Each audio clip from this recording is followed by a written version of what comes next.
We're saved the best for last, and it gives me great pleasure once again to close our panel, or once again, our inaugural Deep Tech, by once again summing up all our conversations on the impact of Deep Tech in a future economy and society, and how scientists, entrepreneurs, and ecosystem partners are building solutions for a much better world.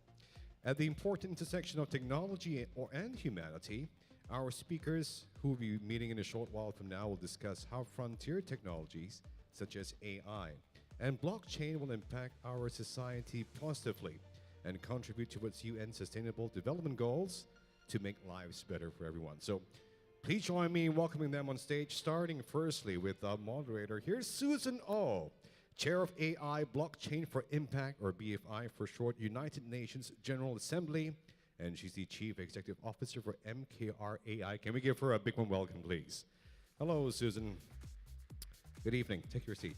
We're going to do this Oscar style, one at a time. Here's our distinguished list of panelists, starting firstly with Niall Dennehy, COO, co-founder of 8Tech. Give him a big warm welcome, please. Niall, top of the morning to you. Welcome. Anders Lier, Chairman for Nordic Impact. Let's give him a big warm welcome, please. Welcome, Anders. Monsieur Pierre Robinet, founder, Life and AI. A big warm welcome, please. And last but not least, my paisano, Cesare Tagliaferri, CTO for Poseidon Foundation. Let's give him a big warm welcome as well. Come on, folks, let's give them another big round of applause. Our final panel discussion for today. And on that note, Susan, I hand the proceedings. She's busy in a conversation at the moment. She's having her own mini conference. I hand the proceedings over to Susan, so they once again have waited this specially for you. And please join me in thanking them for their patience. Most of them were actually here since the early part of the morning, so give them a big round of applause, please. Susan, I hand the proceedings over to you. Hi. Can I just have a show of hands as to who is working with machine learning or blockchains at this moment or trying to build? Okay, great. So that may be 9 to 10%, just trying to gauge how technical we can get. And so how many of you, there's 3 pillars to tech adoption, right? One is the tech. So who here comes from specifically a tech background? Okay. And then who's into business models and financial models? Okay, great. And third is user acquisition, right? And retention mechanics, how it interacts with people. Who's in that? That little pocket over there. Okay, great. Now we know that it's an evenly spread crowd, that we're going to glance on the tech, but more with human development. So my name is Susan Oh. I am an autodidact, which means that I'm self-taught in AI and blockchain integration. And in the process of launching my own startup, I inadvertently was one of 9 people that launched Blockchain for Impact in partnership with the United Nations General Assembly. So that's my background. If I could ask each of these fine gentlemen to tell me their background and vertical expertise. Yeah, top of the morning. So I think the MC said top of the morning. I'm from Ireland. It's something that people think we say that we really don't. But it does feel a little bit like morning time to me now with my body. But it's great to connect with everybody. Glad to be here. My name is Niall Dennehy. I'm the COO and the co-founder of a company called 8Tech. The reason we call the company 8Tech is because you've heard of FinTech, you've heard of CleanTech, you've heard of RegTech. You probably haven't heard of 8Tech until now. That's my little pitch.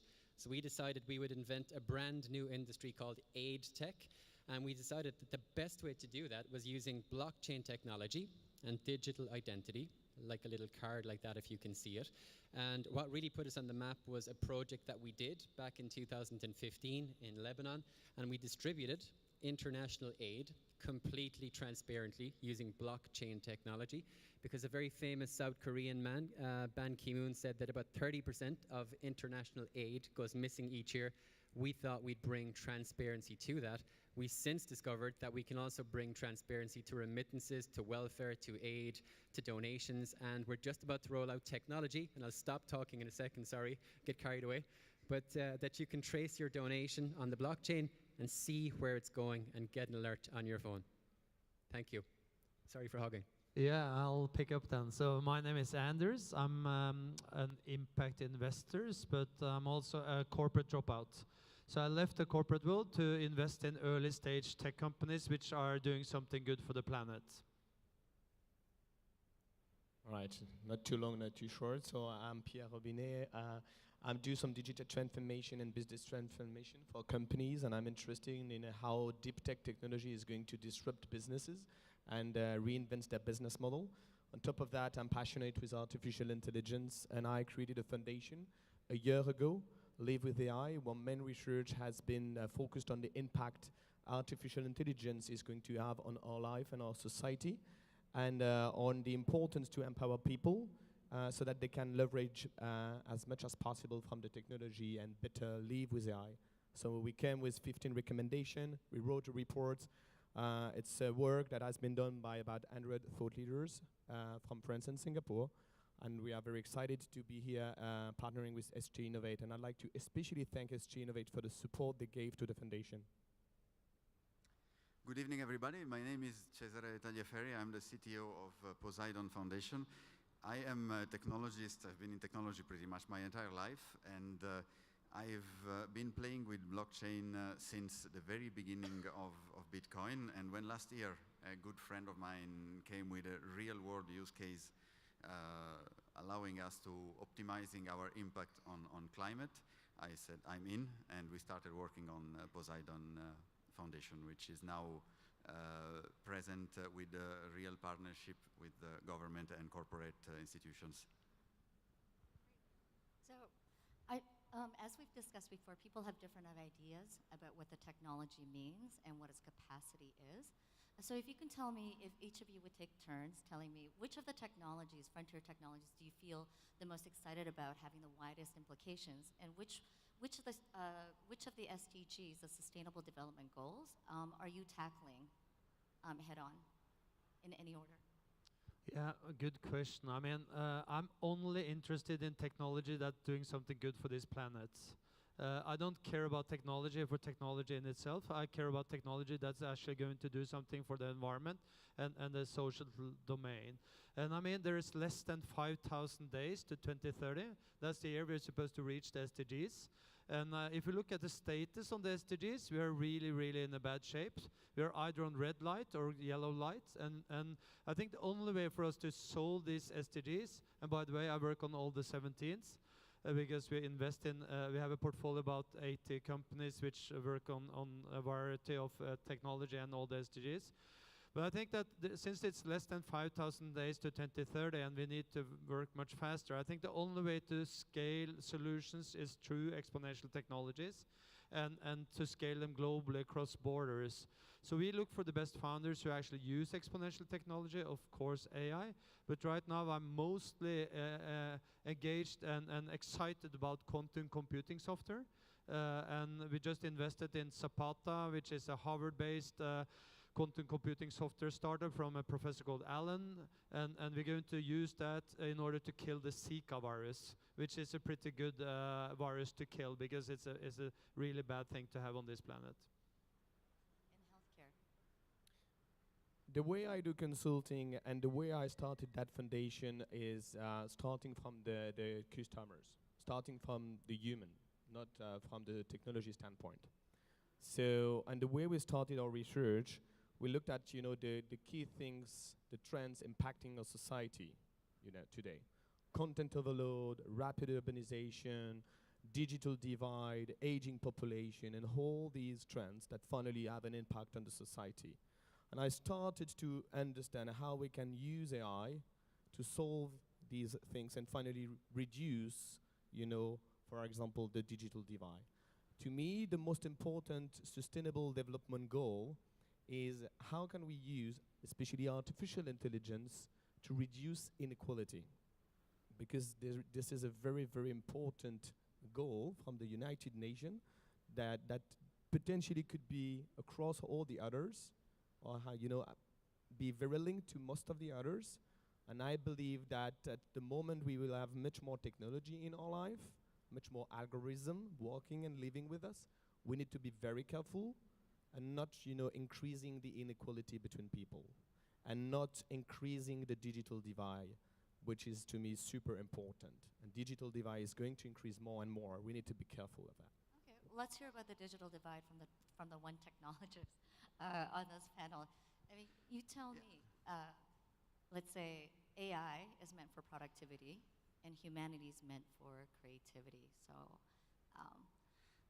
Yes, that's so. First of all, I would steal a quote from somebody on the other side, and I would say that we have a number of amazing tools today. One being AI, another being blockchain, but the solutions should come as after a problem. So they should be used. The tools should be used to address a problem. Some people, like myself, will love to play with everything around there, as long as it is technology, as long as it is new. But at the end, we need a problem to solve.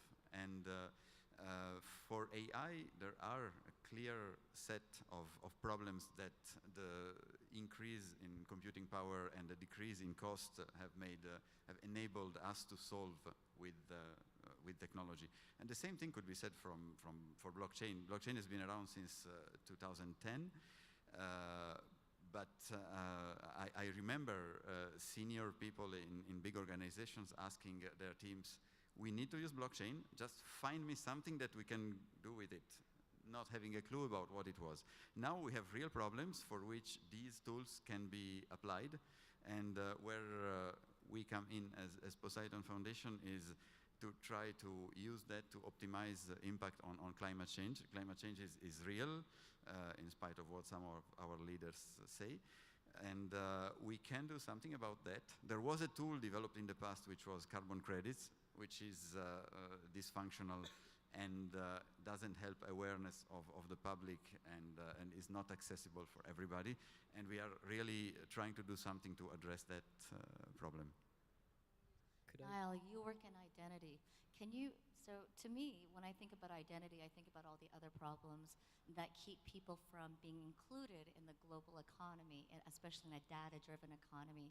So can you walk me through how important identity is in terms of giving banking to the unbanked, and why we should be concerned about that in emerging markets? Sure, and I might back it up a little bit beforehand and be a little bit controversial. I do love the SDGs, but I think with the SDGs as well, there's a lot of hangers-on, and people talk a lot of bullshit, if I'm being completely honest about it. And there's very few people doing something tangible. And in terms of the numbers that we're focused on, 3, 10, 16. So 16, there's the target 16.9 to your point, and 16.9 is to bring legal identity to everybody in the world by the year 2030. That's something that we're focused on. But the thing we believe is with identity and with target 16.9, you can basically include people. So that means things like remittances, like welfare, like aid, like healthcare donations. And if I can give you, and I'll try and keep it brief, but I do get a little bit excited. Target number 3, we're working on a goal called 3.2, and that's to increase the health and well-being of mothers and to increase or prevent newborn deaths. We're doing a project right now on the ground in Tanzania with a Dutch NGO called Farm Access. We're sending medical entitlements to pregnant women over the blockchain via smart contract to make sure that they get the correct entitlements: prenatal care, postnatal care, antenatal care. We had the first baby born in the blockchain last June. That's something we got featured in Forbes. Number 10, we're working on remittances right now. And again, to inclusion, remittances is a big $460 billion market. The global fee, according to the World Bank, is about 7.6%. But by giving people an identity, like we're doing at the moment with the UN in Serbia, you can channel remittances to individual people, enable them to control their data, but try and channel that money towards the socially responsible items. But we believe by giving people an identity, because there are 2.4 billion people without identity in the world today, that you can basically enable them and they can be financially included. And the way we want to see it is that people own their own data and they can monetize their data eventually. But that's the ambition of ATEC. Absolutely. I believe that data sovereignty is at the root of everything, because we are in a data-driven economy. And everything that we do in modern life is going to kick up, of course, data, and most of our activities are transactional. So if there's a transparent and immutable way to track this, then it becomes much more efficient to have that growth. So, so working off of that, right? You had mentioned that there is a lot of inefficiency in social impact, right? One must have a very dark sense of humor to try and improve the world. you have given us a very credible use case on how you're tracking that. Can I hear from you guys on what you think of the social impact space as it is, and how we can use technology to better deliver these services and to follow through with integrity on the promise of improving people's lives?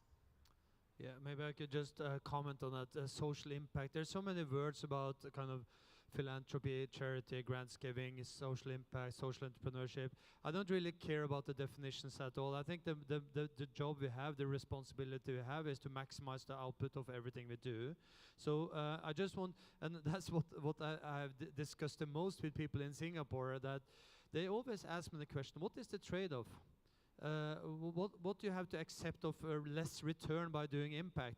And I think that there is so many proof points now that there is a strong correlation between doing good and making financial profits. So just wanted to have that clear, that if you do good stuff and you use exponential technology, you will have outsized financial returns. So it's just to put that very clear. And you just pick up the last edition of Fortune magazine, you will see that there's so many proof points. So I don't. That's just to be parked. But then if you also invest in the underlying exponential technology and you see the tech multiples of those, of course you will ride a very nice, surf a very nice ride. And I think that's what impact investing is about. It's creating a great impact and making a strong financial return. I think it's really important to have both, as you said, financial return and social impact, because if you only focus on social impact, nothing happens. You know, people are always excited with tech for good, tech for good. I'm French, and I know how important it was for the French president to speak so much about tech for good and have all the tech giant leaders, you know, in the French palace in May. But the reality is you won't get any money from these guys if they cannot get money out of their social impact. So I believe that we need to absolutely first think about human, just bring them some value. And it's, to be very honest, super different between Singapore and an isolated island in Indonesia. Living here in Singapore, I can tell you that the needs from the people around Singapore are so different. And people sometimes, would need to leave a bit Singapore and go not only, in Jakarta, but very, in an isolated island to realize what it means not having access to medicine, for example. And I believe that there is a place for, deep tech players to help them, these people having access to the basic things that finally, we have here, in mature market. So medicine for sure, but this is all about, insurance, micro-insurance, and financial services, for example. And I want to give you here a very concrete example. When it comes to more, financial service, that can be done with artificial intelligence, because artificial intelligence actually serve, the emerging and lower population with these new financial service, for these unbanked, these underbanked people. They don't have access to any bank account. Now with artificial intelligence, you can do a lot of things. You can give them access to credit. You can just understand from their social media behaviors if they could have access to credit. You can empower them, all right? However, there might be a limit, because who are the players who build these algorithms and these services? US, hold the mature market, Chinese people. That means that for all these financial chatbots, I would say that 80% of them are developed in English. Fantastic. How do you want to speak to the Indian population when they have about 22 different dialects in North India? How can you ensure that this fantastic technology built in the US, built in China, are fed, that these natural language processing are fed with all these local dialect, so that anyone can benefit from such services, especially in isolated places in the world? You'd be in a better position to answer that than I would. Would you not? It is. I think the main issue today is the mentality, because I totally agree that it is possible to make a financial return and have a positive impact on society. The problem till now is that people had in mind only the financial return side of things. But the mentality is changing. That is very visible from governments to, even if you just look at what Singapore is doing recently, what a lot of other cities and countries are doing. It's bringing back the awareness of people into let's do something good while we make our living, and that is crucial, because otherwise you will end up doing a lot of bad things to the world and to society. Sure. I mean, I'd always like to take the position that technology is agnostic. It's a tool, correct? So everything that we create as entrepreneurs and technologists can either free people or enslave them. And when we look at sustainable development goals or some of the world's most pressing problems, we'll find that it's not a resource-based issue, correct?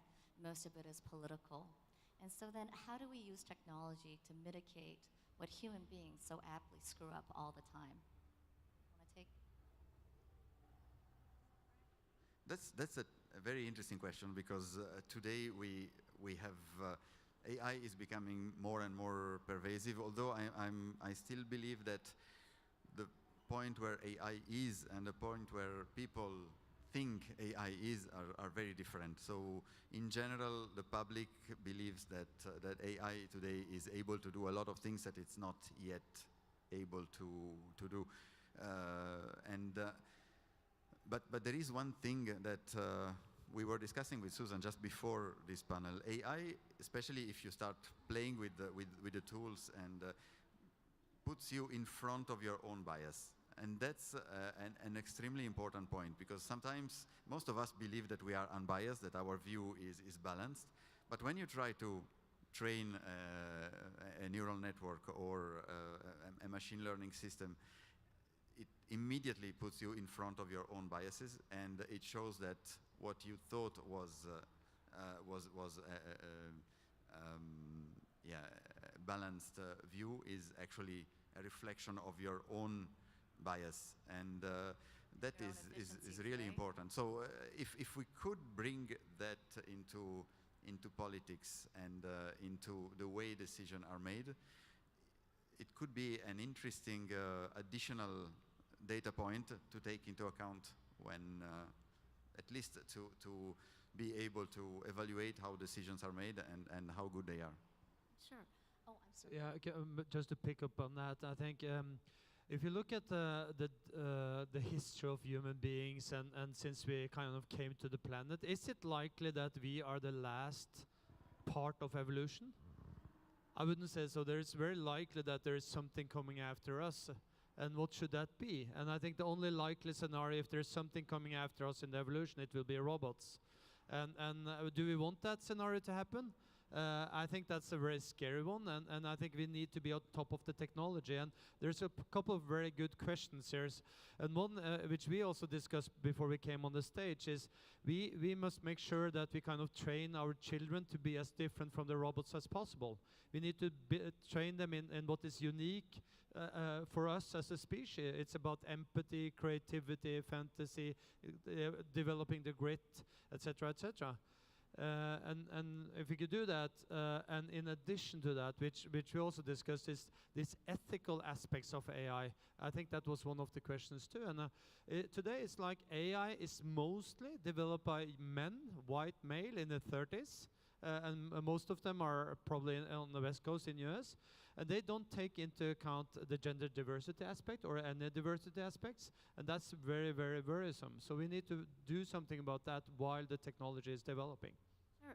Well, when I was building my own training corpus, I thought it was really funny. I mean, to your point, is that when I was building my own training corpus and pulling the classifiers to organize the data, I became very much aware of what it is that I do, what I meant by specific things, by certain terminology. This is an NLU and NLP. And I also realized that the AI was actually really training me. And when you think about the pervasive use, I always tell people, do not be afraid of what AI can do or what it is doing. Be more afraid about how pervasive it is, and you don't know it. If you hold a cell phone or a smartphone in your pocket, you're probably looking at least maybe 5 or 6 AI-based processors that are learning you very, very well, right? And so when we say, what does it mean to advance humanity? Like, what is your highest vision of humanity? My highest vision of everything that I create and try to support is that machines will be, the automation will provide more productivity, and that productivity will free people to then become more human and humane as they take the brunt of the work, right? With 80% automation, they take the brunt of the heavy lifting, no-brainer work. And with that productivity, we allow people a certain modicum of credits of a universal basic income. That can only work actually in small states. In larger countries like the US, we have to figure something else out and how to bring as many people and include them in as possible in a data-driven economy, correct? So can I just ask you guys your thoughts on what do you mean by advancing humanity and where do you see technology taking us? I would just, jump on that because there is a very big risk at the moment and I'd like to quote you on the ethical part of things because you can, so as you just mentioned, Susan, AI could increase our productivity a lot and that could bring a lot of good. But imagine what it could do on a battlefield where we wouldn't necessarily put the necessary restraints and controls.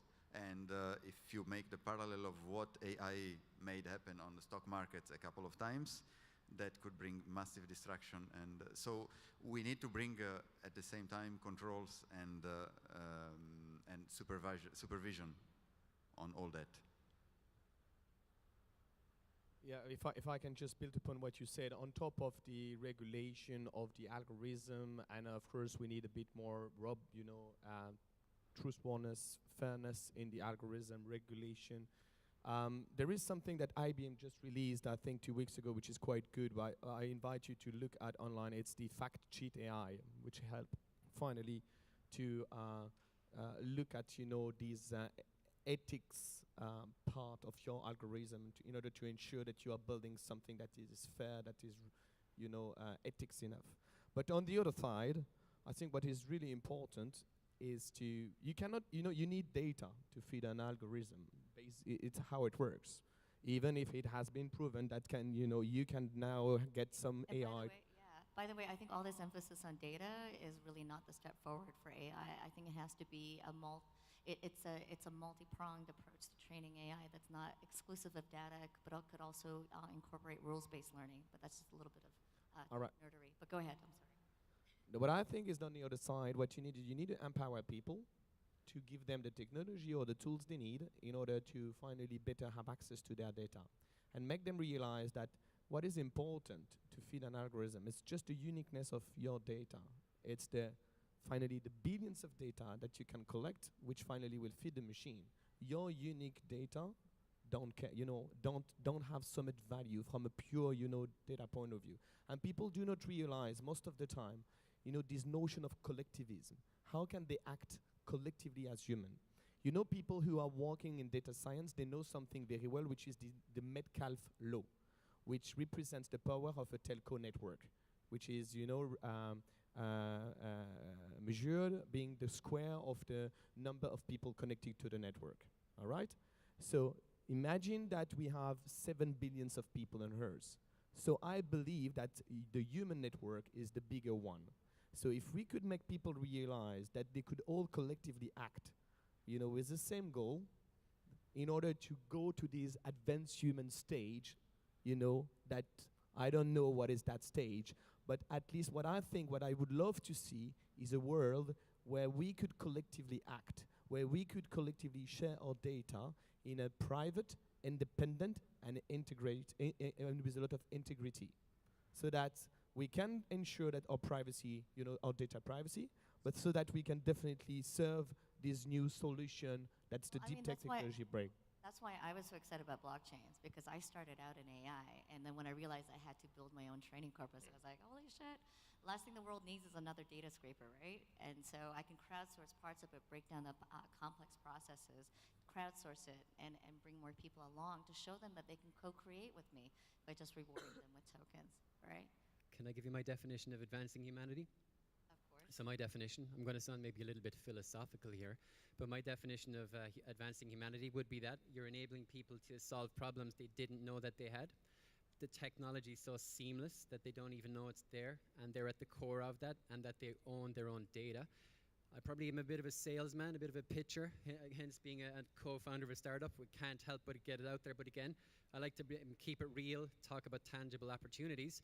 But one thing we've done, again, ATech, here he goes again talking about ATech. But one thing we've done in Tanzania, when I talked about the first baby on the blockchain, but it is So the women in Tanzania, just to set a little context for you, give me maybe 90 seconds, you'll be rushing me. But the project that we're doing in Tanzania, women show up to a clinic with a booklet written in Swahili, they get their entitlements, the doctor marks it, it's taken away to a processing clinic in Dar es Salaam, inputted manually. 3 months after that event happens, they get the data. Was the baby delivered healthily or not? So what we did, going back to my idea of involving people in the problem without them even knowing that they are, we took a QR code, we appended it to that booklet, the doctor scanned it, it was cutting edge blockchain technology under the hood, entitlements out via smart contracts. So the women were using technology, they didn't know what it was, they were at the core of that, they owned their data, and they were solving a problem that they didn't even know that existed. And I heard Joe Lubin talk a little bit today about blockchain being a trust machine, and I think for us really, to advance humanity, trust is key to that. And with the appendable, immutable nature of blockchain, it's at the heart of that. So I think it is, as you talk about exponential technologies, something that really can make an exponential difference and advance humanity exponentially. Sure. I mean, a couple of companies that I'm advising actually use haptic feedback and sensors to measure what the individual patterns of flow states are for people, and to then bring them back into the flow states. So just on a micro level, not systemically, on a macro level, when we look at the top of the Maslow's hierarchy of needs, of self-actualization, what if we can have AI to train people, to let them know when they're in their optimal flow states, to be able to use music, and to be able to advise them on body positions, to be able to breathe and get connected again with their own breath and with their own ideas and their emotions. I mean, that's going to happen very soon. Just look at the work of Nicole Bradford and the trans tech movement in California. I mean, it's just about to come there. But I just wanted to kind of make a shot on this advancing humanity, because I think if you look at death as an illness, and it's not a natural thing, then I think longevity will be kind of one of the key things which we'll see coming in advancing humanity and our lives. And I'm working quite a lot with Peter Diamandis and Ray Kurzweil, and the book of Ray, where we see singularity will happen, so we could upload our consciousness to the cloud. I think that will happen in about 15 years from now. And then we also see that we will reach a post-scarcity situation, meaning that we will have a totally different world. And I met a very inspiring gentleman earlier this year. His name is George Church. He coined the word synthetic biology. So what we could do then with the CRISPR technology, all these things, I think we will see longevity is kind of one of the key aspects of the question. Do you know, are you familiar with the work of Harry Kloor, who also actually works with, I think, Ben Gertel, or at least their associates? He's building Avatar. So what he's doing is he's modeling human consciousness through sensors and IoT. And he can put a model of that into different robot bodies. And imagine like splitting different camera angles. You can then put that into different bodies, right? And the whole thing records to be able to communicate with your subconscious. So once you learn, how to fence or how to drive a car, say, you could record those sensations and that information to automate the downloading of it into your own consciousness. And he says that he has got a working model. I haven't tried it out, so I can't say. But I mean, the mind boggles, right? There are ways that, like I said, it can free you or it can enslave you. But wouldn't you love an avatar? So much more productive. So to go from the micro, let's look at, I've often said that imagine that you build something, right? And then you have to go to the edges of your imagination of the unintended consequences, right? Everything that we build can free people or enslave them. And what I've been trying to do with at least my products or the projects that I support is that I will look at the technology, and then I'll run it through a cybersecurity expert and a trader to see how it can be misused, and then go back and rejig the business model so that the incentives are aligned, so that they make more money or they're able to extract the best value from the use of that product or service through the intended behavior that I want from them at last, right? Can you tell me, I want to see what your best vision of how your technology would be used. Not what's happening now, but where you see it going from now 3 years. I would love for you to talk about it through the prism of social impact investing, right? what are some of the technologies that you hope to see come to fruition in the next 3 or 4 years? 3 years max, because with AI, 3 years is enough, right, for a generational cycle, I think. I mean, to even get it working from 0 to 1. And, what is your, we always talk about the worst case scenarios. I want to see the greatest vision of some of the stuff that you're working on, that you're investing in, that you're ideating, and that you're actually actively building, and where you see it in the next 3 years and your best vision of it and how it helps people. Can I start? I'd like to see 3 years ahead, or maybe just tomorrow, an AI that can detect, all this crazy science fiction story about what is artificial intelligence, and that can help anyone on Earth trying to understand what is AI today. Okay, I love to be in a world where we will just live with avatars, robots, humanoids. I really believe, and I'm 40 years old next year, I really believe it's not going to happen to me. Now I have kids. I believe it could potentially happen to my kids. What is good is I have the time. They have the time. And what I think we need to do, and I think this is our responsibility, all of us, is to be very clear with people about what's going on today. 99% of what happens in AI today is about machine learning, supervised and unsupervised machine learning, a bit of deep learning, and just trying to apply these to business is super complex. Actually, you know what? 90% of AI that's developed is for surveillance. Sorry? It's for surveillance, for facial recognition and surveillance.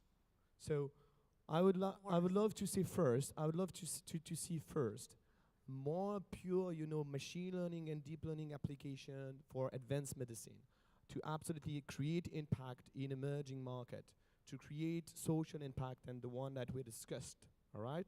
Before thinking about some experimentation that exists, like brain downloads or chemical signal translation that have started as well in the DARPA in the US with the YAMI. We need to find an AI that can help us define what's next and just teach to people what is AI today, not to scare people. If you scare people, no one is going to adopt the technology. Personally, I would like in 3 years to have more confidence in believing that in 50 to 100 years the world will still be as good as it is today and not covered with plastic and with a temperature which is 2 or 3 degrees higher, and where a lot of areas which are wonderful today will be continuously flooded and so on. And I think this is something that is achievable, but it requires really a global effort and a lot more push. Technology can definitely help, but this must start from us here. So my best vision of technology, in 3 years' time, I would like to see the developing world catch up. I think it's got the potential to really leapfrog where it is right now. We're already seeing, again, back to ATech, there he goes again, rambling on, speaking quick like a crazy Irish man, talking about the stuff that they're doing in Africa. But I really do think that with these exponential technologies that Anders keeps talking about, that in the same way, you hear this paraphrased all the time, that countries in Africa, they were able to leapfrog because they didn't need the cables in the ground, they had mobile broadband. I think we can start to do that. So to give you some context, what we're doing in Africa right now with our Dutch partner, we're getting data on women in clinics all around Tanzania to show what they are getting, what they aren't getting, what they should be getting. And to harness all that data, we believe that it's got a huge amount of potential to enable the developing world back to inclusion, to really leapfrog where it is right now. So it's to enable the world to catch up. Final thing I will say, a really good economist, Jeffrey Sachs, he talks about, people climbing the ladder. But again, in places like Africa, still to this day, unfortunately, people can't even try and jump and catch the bottom rung of the ladder. But I think these technologies that we're speaking about are the way for them to leapfrog onto the ladder and start climbing, I hope. Yeah, I should give it a go too. I mean, 3 years from now, I don't have a clue actually. Things are moving at a super high speed. We're on exponential curves. Just look back 3 years ago. What did you do 3 years ago? I was a corporate executive in a tent in Burning Man, and then I decided to sell my company and be an impact investor. And it's moving so damn fast. So I'm excited about whatever technology is solving the grand challenges of the world. And of course AI is there, synthetic biology is there, any kind of related to longevity is there. I'm very into autonomous vehicles like the previous panel. But I don't know about the tech. It will be there, it will come, and it will go at a very high pace. But we will be focusing on the best tech that actually could scale across the world and solve the grand challenges of this planet. I mean, 3 years ago, I was working on an AI-based API that automates customization, and I thought it was the shit, right? Now it's like everywhere. It's like so common. And now, I mean, to your point about developing nations, right now I just finished the first draft for the Global Bank of Small States. It's a virtual platform of interoperability that allows small states, as defined by having populations of 10 million or less, to be allowed to crowdsource and trade with each other to provide liquidity for social capital and capital. And that doesn't exist now, right? Because let's say that all the mandates of this, some jerk in Basel decided that the G8 or the G10 would be able to dictate the fee structures for basic verification of final payments and remittances, and completely forgot about the small states, of which Singapore is one, a very wealthy one at that, as well as Norway, that sits on a $40 billion endowment fund, and made it cost prohibitive for international banks to operate in them. So those banks started pulling out, and they left those countries with nothing but Western Union. And what do you need to explode innovation and entrepreneurship and even social ventures? You need capital, and you need social capital, right? And they face similar challenges. So I would like to encourage everybody that, don't just build a product, don't just build an exchange, build interoperability and infrastructure that other people can build on, and to be able to trade together, exchange ideas, and truly collaborate and co-create. Okay, great. Thank you so much. Thank you, Susan. May we please invite the panel to remain seated for a brief moment.